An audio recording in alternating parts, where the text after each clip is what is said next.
কমিটিৰ ফালৰ পৰা আমি বিটিআৰবাসী লগতে অসমবাসীলৈ আমাৰ বিহুৰ শুভেচ্ছা জ্ঞাপন কৰিছোঁ।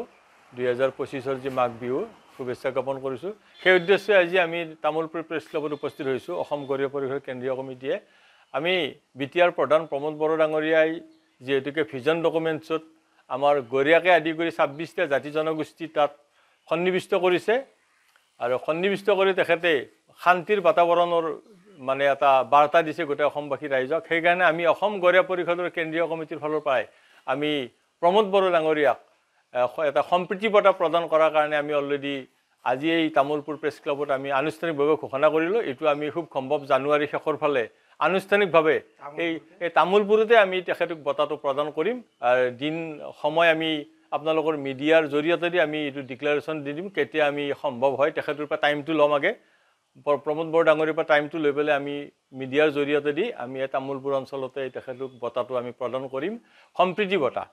কাৰণ তেখেতে ভিজন ডকুমেণ্টছত গৰীয়া শব্দটোক লৈ পেলাই এটাই উল্লেখ কৰিছে, গৰীয়া মৰীয়াকো দিছে নহয়, গৰীয়া আৰু বাকী 26টা জনগোষ্ঠীক তেখেতে ভিজন ডকুমেণ্টছত মানে ৰাখিছে। তাৰ উপৰি আমাৰ গৰীয়াটোকো ৰখাৰ কাৰণে আমি কেন্দ্ৰীয় অসম গৰীয়া পৰিষদ কেন্দ্ৰীয় কমিটিৰ ফালৰ পৰা তেখেতক আমি নৱবৰ্ষৰ শুভেচ্ছা প্ৰদান কৰিছোঁ আৰু লগতে বঁটাটো আমি এই তামোলপুৰতে তেখেতক আনুষ্ঠানিকভাৱে তেখেতৰ পৰা টাইমটো লৈ আমি প্ৰদান কৰিম।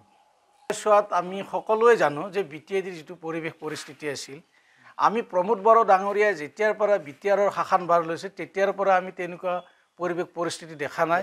আজি এটা ভাল পৰিৱেশ এটা সৃষ্টি হৈছে, বাতাবৰণ এটা সৃষ্টি হৈছে, শান্তি বাতাবৰণ এটা সৃষ্টি হোৱা যেন অনুমান হয়। আজি সেইকাৰণে এতিয়া অসমৰ বিটিআৰত 26টা জনগোষ্ঠীক সকলোৰে অধিকাৰ, সকলোৰে সমস্যাসমূহ ভিজন ডকুমেণ্ট প্ৰস্তুত কৰি